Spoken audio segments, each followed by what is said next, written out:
Greetings! This is Griff Ruby with yet another Isaac Asimov short story review. This one is probably one of the more interesting stories around the story, more so than the story itself. He does get his name credited on the cover, but the cover art is based on another story in this magazine. Now, when we get to the um, table of contents, we actually have here a blurb.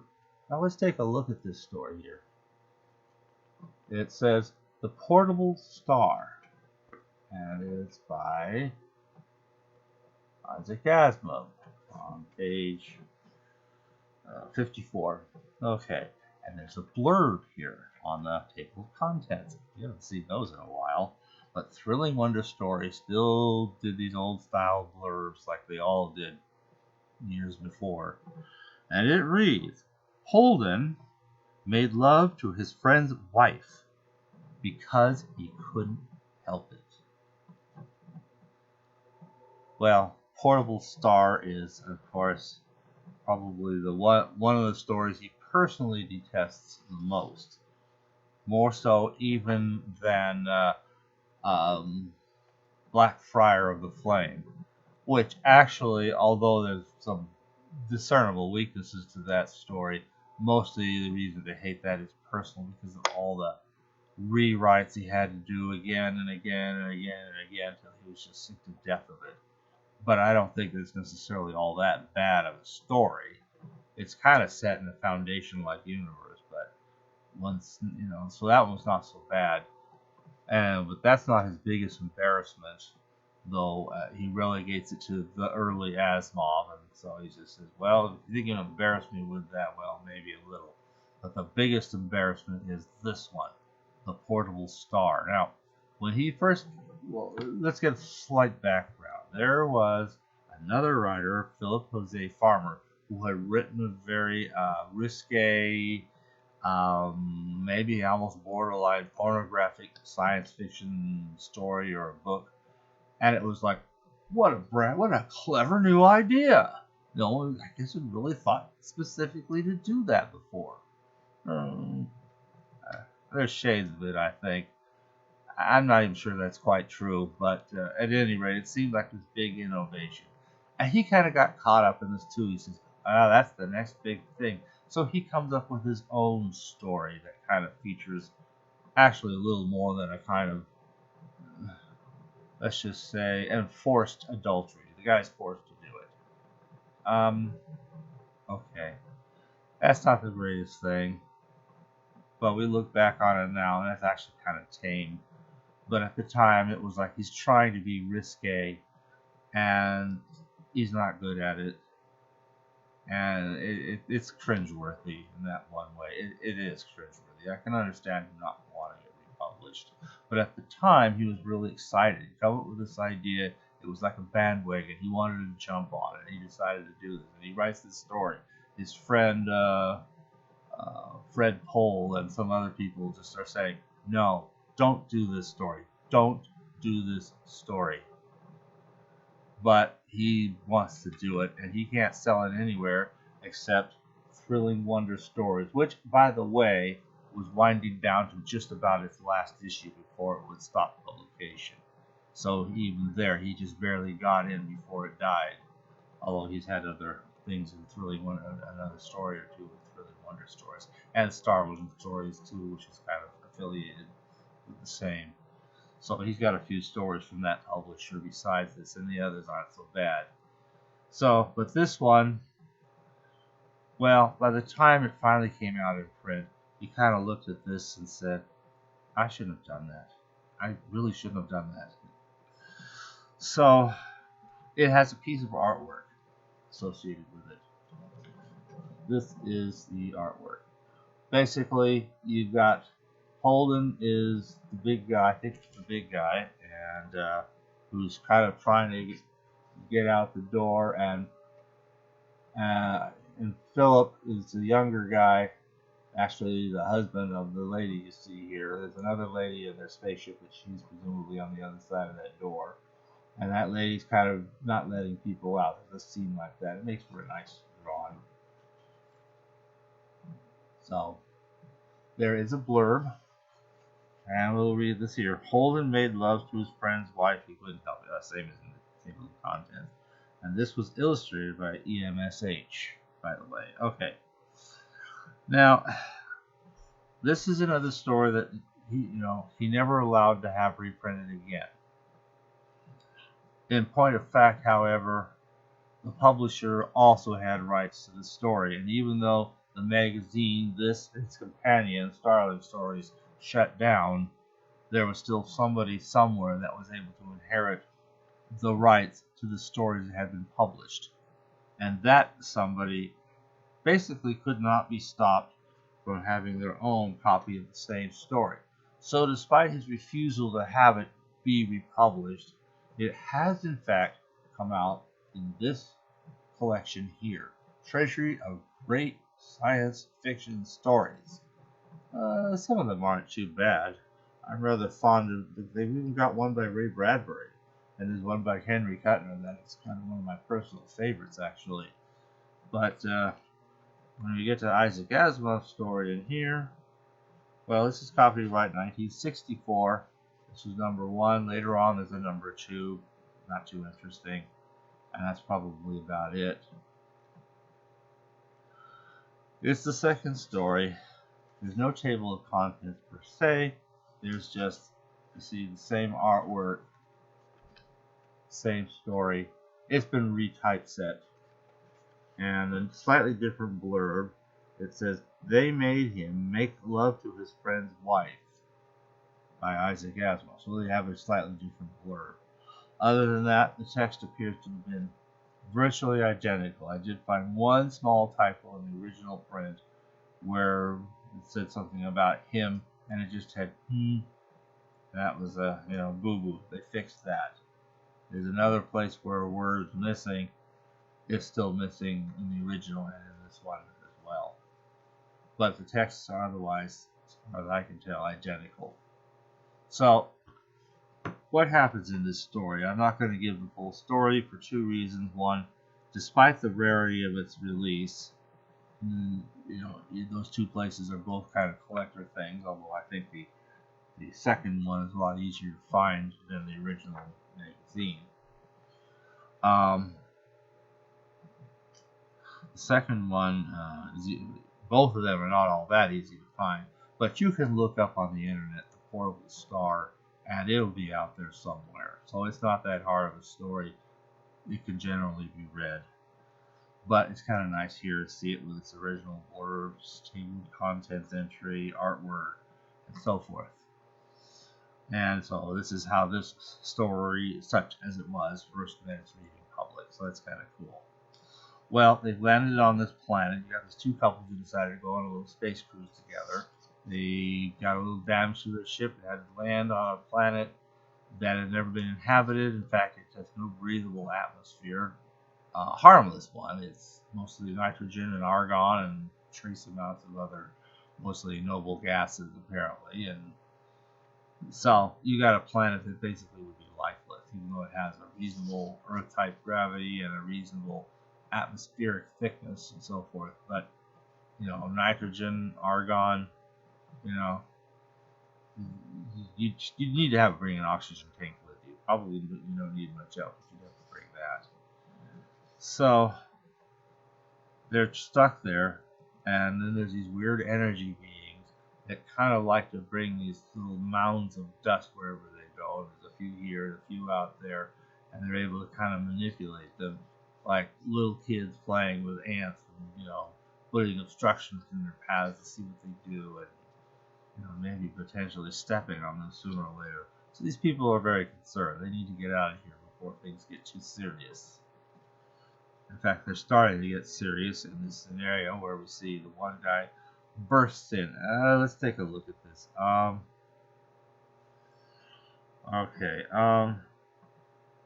The guy here, he did not signal. He merely opened the door and walked in.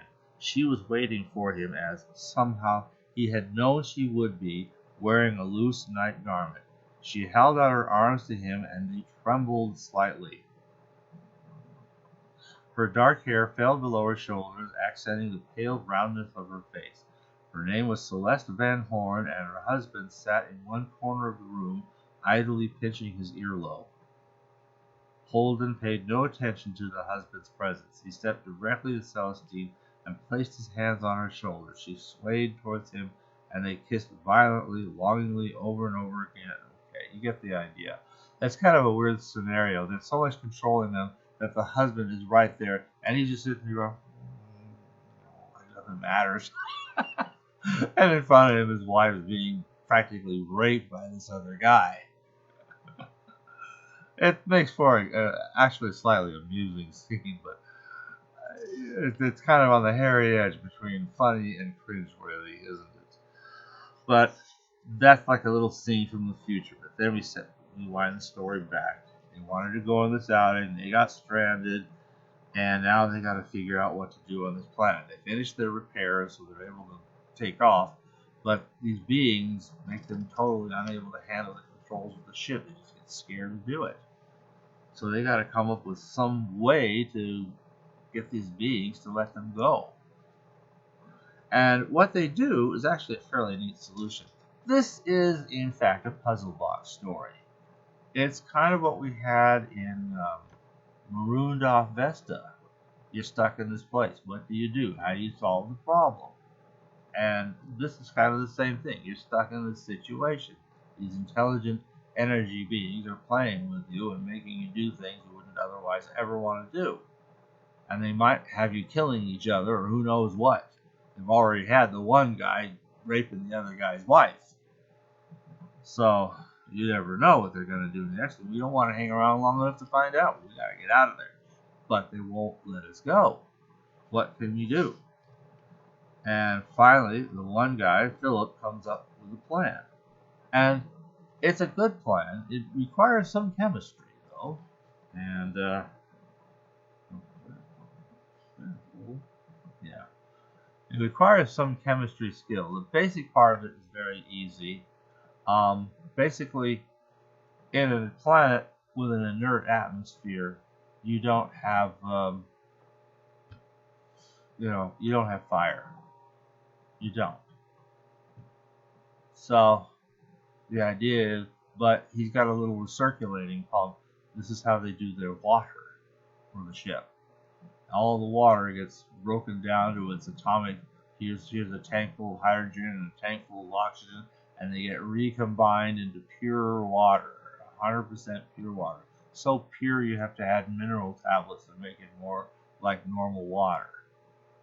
And so they use these hydrogen and oxygen and bring these two together with a little spark, which they had to generate with a catalyst, which takes some chemical skill to understand, frankly.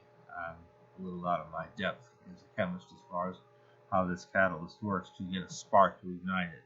But once ignited, you've got the portable star, which is this little fire in a planet where fire is otherwise impossible. And that thing is just so much of a novelty. The alien beings are so fascinated to see this that they forget about our little crew and let them go. And that's the solution. So, that in a nutshell is the story. Now, there's one other thing about the story as originally presented in Truly Wonder Stories. They have something here called Isaac Asimov Future History. Right in the midst of all this, there's this whole blurb just inserted here, and then a page based on this blurb, and it's the page from Isaac Asimov's notebook.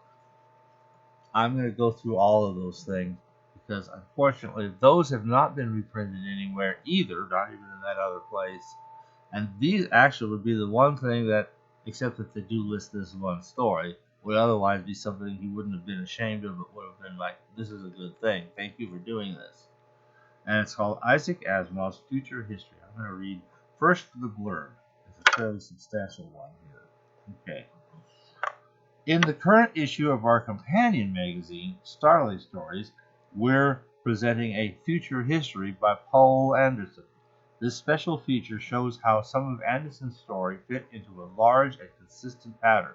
Here, now, on the opposite page, is a similar future history from Isaac Asimov. We call it a page from his notebook because the scheme was not originally worked out as a consistent pattern and includes only about 1/4 of his total writings.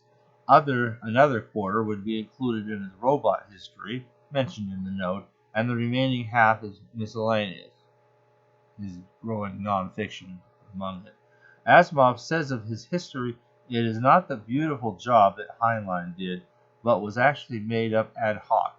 My cross-references in the novel are thrown in as they occur to me and did not come from a systemized history. The fact that I reach only 48,000 AD may be surprising. It surprised me. I had never once thought of the actual dates of my stories, and now that I come to write them down, I find that I haven't been so far flung as I thought. If some reader checks my stories carefully and finds that my dating is internally inconsistent, I can only say I am not surprised. The latest Asimov story in this framework is The Portable Star. Whoop-de-doo. Okay. So, he has a little list here. Down one column is the year, the next column is the title, and then there's the event, or where we are in the sequence and why it is where it is. Then we have these broken into categories. We have the exploration of the solar system, the exploration of the galaxy, and finally the galactic empire, and then at the very bottom is a note. So, from the exploration of the solar system, 1975 is Trends. We remember Trends.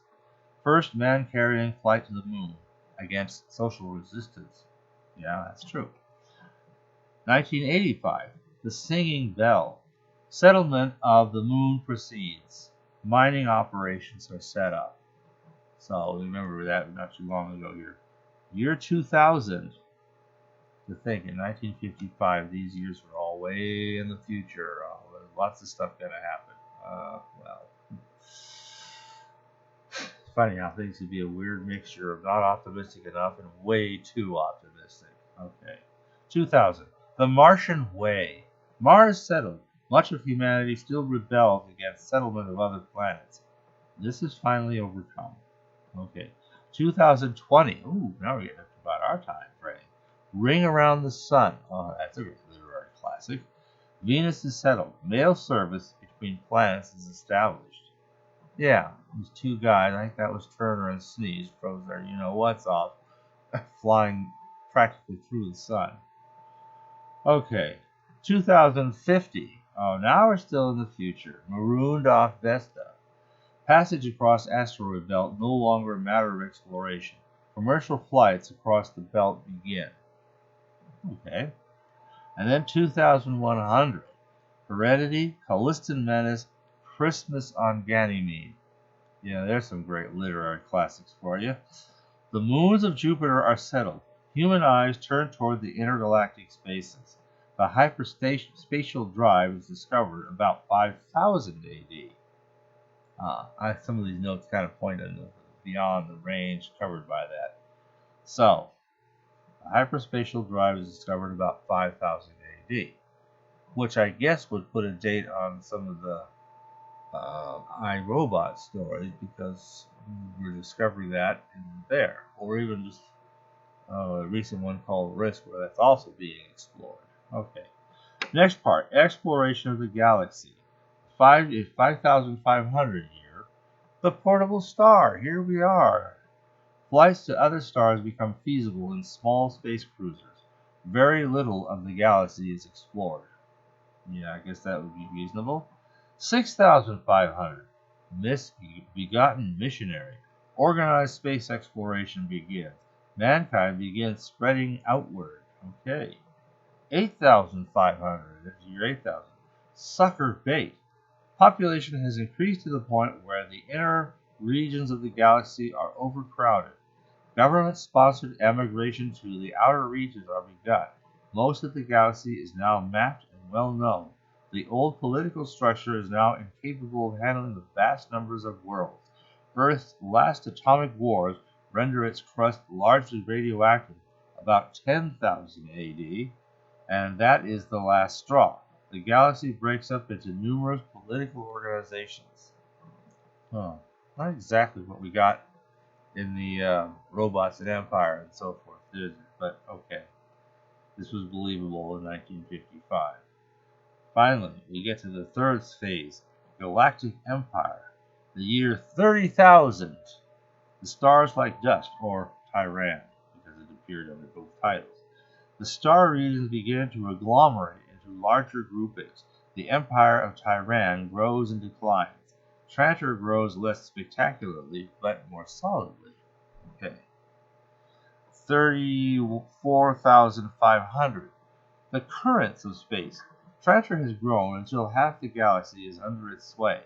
The Squires of Sark, with their control of Kirk-rich Florina, are the last independent group seriously to contest Trantor's hegemony. Trantor becomes the Galactic Empire officially about 35,000. Earth is all but forgotten. 36,500, we've got two stories, Pebble in the Sky and Blind Alley. Galactic Empire is at its height. Earth completely forgotten as origin of humanity. Slowly, the empire grows static and decadent. Hari Seldon is born about 47,000. Now we get the last phase, 47,000 to 47,500. You get the Foundation, Bride and Saddle, the Big and the Little, Dead Hand, Now You See It, and Now You Don't, which is to say the Foundation installments. The Galactic Empire settles into final decay. Its last battle with the Rising Foundation dates at 47,200. The Mule rises and falls somewhere about 47,300. The Second Galactic Empire is established at about 48,000, year 48,000. Wow. Finally, there's a note. A similar historical pattern can be constructed for those stories which do include the development of positronic robots, beginning with Strange Playfellow and ending with the Caves of Steel. There are also many stories that fit into neither pattern. So, that's a fairly interesting chronology, the first attempt at such, and that's definitely one neat thing that's associated with the story, even though that in a way would probably be far more interesting than the Portable Star story itself. There it is, and thanks for listening. I don't know what else there's to say on this weirdy